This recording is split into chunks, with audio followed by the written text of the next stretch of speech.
ምስል መጀመሪያ የታያችሁ ነገር ምንድነው?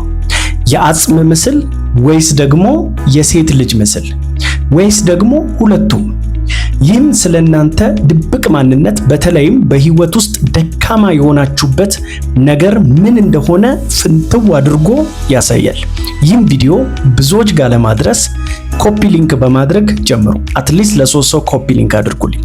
በዚህ ምስል መጀመሪያ የታያችሁ የአጽም ምስል ከሆነ ያ ማለት የናንተ ደካማ ጎን አይምሮአችሁ ሁል ጊዜ ጨለምተኛ መሆኑ ነው። ወይም ደግሞ ሁል ጊዜ ክፉ ነገር ይመጣብኛል የሚል ስጋት ያላችሁ አይነት ሰዎች መሆናችሁ ሲሆን እንዲሁም በቀላሉ ማንንም የማታምኑና ለማንም ልባችሁን የማትከፍቱ አይነት ሰዎች መሆናችሁ በእናንተና በሌሎች ሰዎች መሃል ትልቅ ግድግዳ መኖሩ ይህ የእናንተ ትልቁ ደካማ ጎን ነው።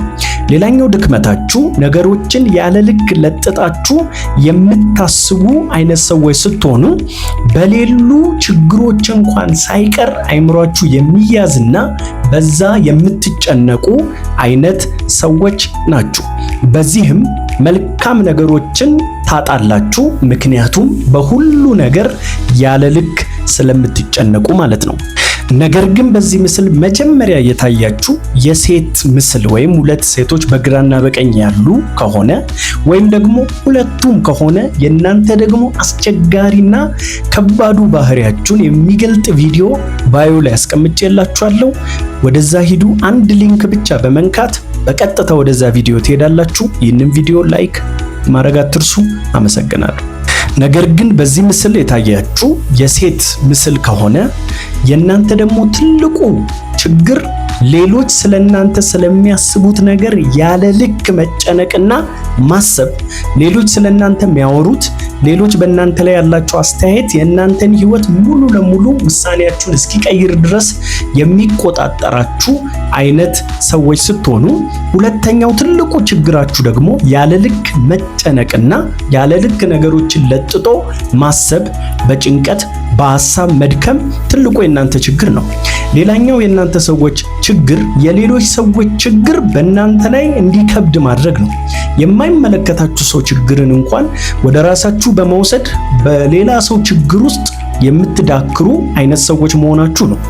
ሌላኛው የእናንተ ችግር ደግሞ ግጭትን መፍራት፣ መጋፈጥ አለመቻል፣ አስፈላጊ እንኳን በሚሆንበትና መናገር እንኳን በሚገባህ ጊዜ ግን ግጭትን ከመፍራት ሰውን ለማስቀየም ካለመፈለግ የተነሳ ብቻ ዝም ብላችሁ የምትሄዱ አይነት ሰዎች መሆናችሁ ነው። ይህ ፐርሰናሊቲ እስከገለጣችሁ ቤቱን ሰብስክራይብ አድርጉ። ሰበቹን በኮመንት ሴክሽን ላይ አሳውቁኝ።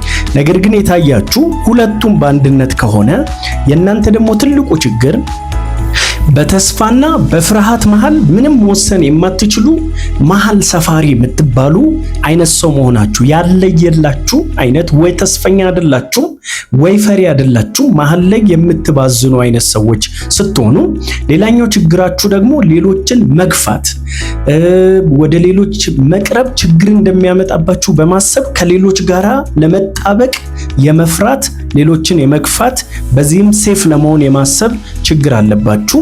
ሌላኛው ችግራችሁ ነገሮችን ያለ ልክ ለጥጦ የማሰብ እና ወደፊት የመራመድ ችግር ነው። ወደፊት መራመድ ፈጽሞ የማትችሉ በኋላ ነገር የምትያዙ አይነት ሰዎች መሆናችሁ ነው። ይህ ፐርሰናሊቲ እስከገለጣችሁ ሐሳባችሁን በኮመንት ሴክሽን አሳውቁኝ። ቤቱን ሰብስክራይብ አድርጉ፣ ላይክ አድርጉ። ለኔ ቪዲዮ እንዲደርሳችሁ ፎሎ አድርጉኝ። አመሰግናለሁ።